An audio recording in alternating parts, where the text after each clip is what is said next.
Here is the Jewish Museum in central Vienna.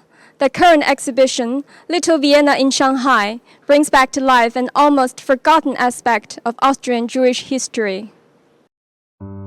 Following the Nazi annexation of Austria to Germany and the Kristallnacht in 1938, life became increasingly difficult for Austrian Jews.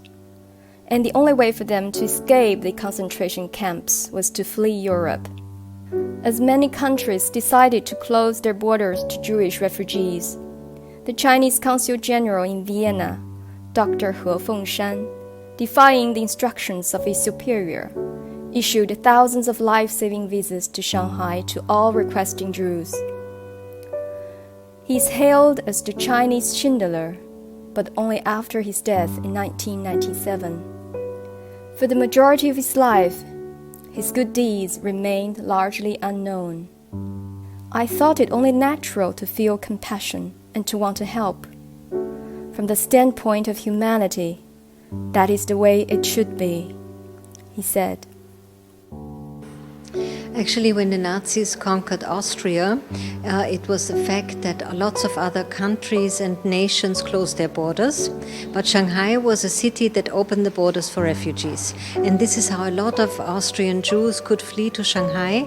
It was a very, very long journey, of course, via ship or via the countryside, but it was a safe haven for them, and they were really lucky to get there.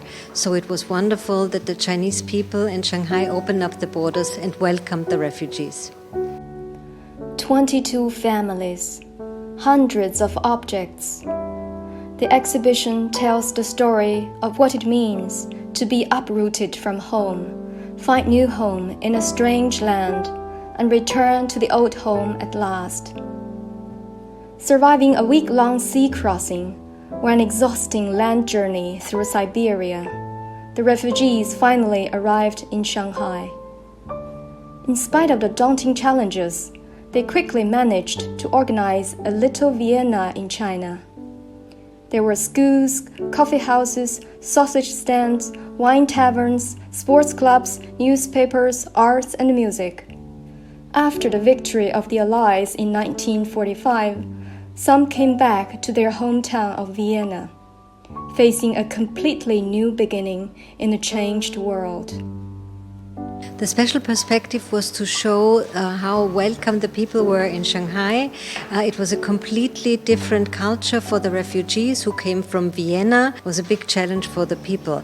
But we wanted to point out that very, very few cities were welcoming to the Jews, but Shanghai opened up. And the people felt welcome there, and they felt really well treated. So this is very important for us to tell the stories. This is the story of desperation, hardship, and adventures.